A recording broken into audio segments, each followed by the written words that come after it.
उत्तर प्रदेश की जनता जिसे अपने सर माथे बिठा लेती है वही देश का प्रतिनिधित्व करता है।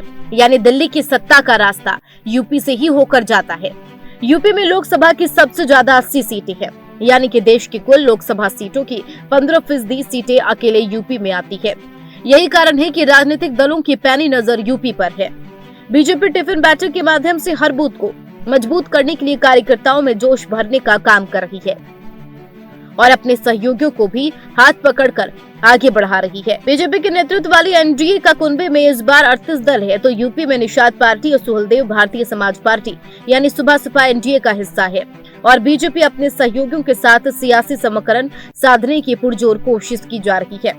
आदरणीय प्रधानमंत्री नरेंद्र मोदी जी की नीतियों को लेकर जन जन तक जाती है और वर्तमान परिस्थितियों में हम 2024 में 80 की 80 सीटों पर चुनाव जीतेंगे। समाजवादी पार्टी गुंडे, माफिया, मवाली, लुच्चे, लफंगों को पुष्पित पल्लवित करती है। समाज में वो हाशिए पर है और जनता ने चुनाव में उनको उनकी हैसियत बता दी। हमारा जो कार्यक्रम है, जो अभियान है, देश के यशस्वी प्रधानमंत्री जी के 9 वर्ष पूरा होने पर सेवा, सुशासन और गरीब कल्याण को समर्पित जो हमारा ये अभियान चल रहा है, इसमें पूरी पार्टी अपना रिपोर्ट कार्ड लेकर, अपने काम का रिपोर्ट लेकर जनता के बीच में है और इस अभियान को सफलतापूर्वक कैसे आगे बढ़ाया जाए, इसकी चर्चा हमने उन लोकसभाओं में के माध्यम से की है जो पिछली बार नहीं जीत पाए थे। वही उसी सिलसिले में कार्यक्रमों की इस अभियान की समीक्षा उन 14 लोकसभा में भी की है। अच्छा, इसके बाद सर लगातार अखिलेश यादव ये राष्ट्रीय पार्टी उनका समर्थन करती है तो वो जीत जाएंगे, भारतीय जनता पार्टी को हरा। जब विधानसभा का चुनाव हो रहा था 400 से ज्यादा सीटें जीत रहे थे वो, लेकिन जब परिणाम आए तो परिणाम तो सपने देखने का अधिकार सबको है, उन्हें भी देखने का। एक आखिरी सवाल है, सभी नेता राहुल गांधी, अखिलेश यादव सब लोग एकजुट होंगे, किस तरह से देखते हैं?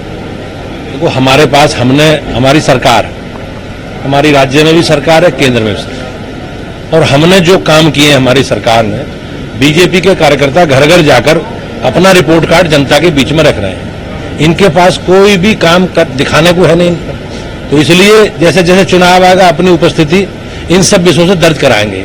वहीं दूसरी तरफ बीजेपी को मात देने के लिए यूपी की प्रमुख विपक्षी पार्टी समाजवादी पार्टी ने इंडिया नामक विपक्षी गठबंधन में भाग ले लिया है।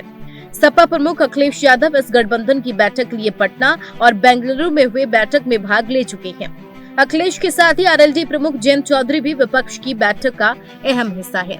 अखिलेश यादव ने दावा किया है कि इस बार जनता यूपी की 80 सीटों पर बीजेपी को हरा देगी। उन्होंने कहा कि जनता बीजेपी के शासन से परेशान हो चुकी है और इस बार बदलाव चाहती है। आज महंगाई चरम सीमा पर है, बेरोजगारी चरम सीमा पर है, गरीब हो या कोई आज न्याय की उम्मीद नहीं कर सकता है।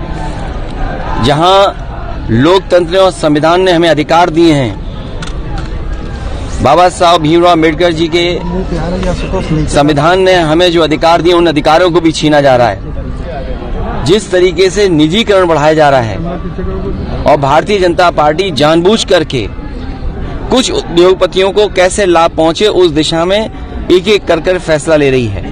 बीजेपी इस बार हो सकता है 80 सीटें हार जाए।